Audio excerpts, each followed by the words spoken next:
Vous êtes allergique ou sensible aux effets de la végétation en été et vous souhaitez connaître les risques de pollinisation chaque semaine afin d'anticiper vos traitements? Chaque semaine, cartes et analyses par type de végétation vous seront proposées pour rester au courant de tout.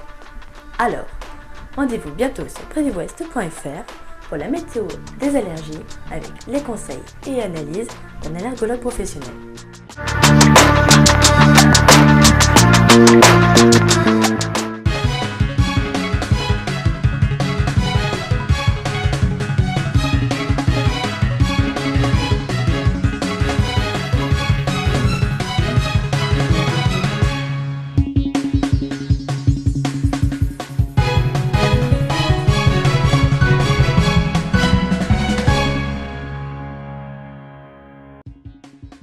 Lundi 3 mai 2010, dans l'actualité de ce lundi, retour d'un temps hivernal, surtout dans le sud du pays, avec une nette baisse des températures et le retour des perturbations et de la neige à basse altitude.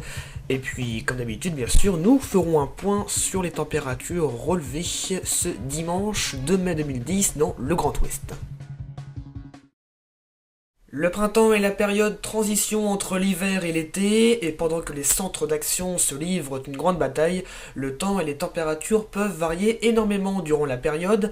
Alors après les températures dignes d'un mois de juin, au courant de cette semaine, dépassant même les 30 degrés dans le sud-ouest et jusqu'à 27 degrés à Perpignan, c'est une toute autre configuration qui s'annonce pour la semaine à venir.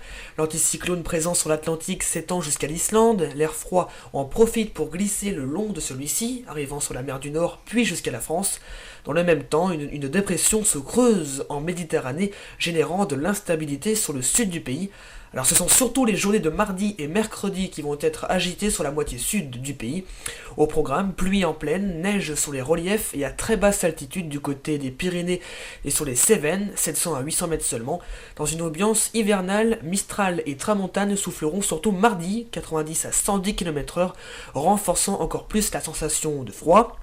On attend des températures de 7 à 10 degrés sur les côtes du Languedoc-Roussillon, 3 à 8 degrés sur la région toulousaine seulement. Fini les conditions estivales, vous avez dû vous en rendre compte ce dimanche, des températures très fraîches, 9 à Brest seulement, 12 à Rennes, 13 degrés sur le Val-de-Loire, 14 quand même du côté de La Rochelle et 16 degrés à Angoulême. Alors les températures, comme je le disais tout à l'heure, vont à nouveau baisser cette semaine pour observer des températures, des valeurs très moyennes pour la saison. Fin de ce journal, merci à vous de l'avoir suivi. Comme d'habitude, on se retrouve en milieu de semaine, mercredi 5 mai 2010 pour une nouvelle édition. À mercredi et bon début de semaine à tous.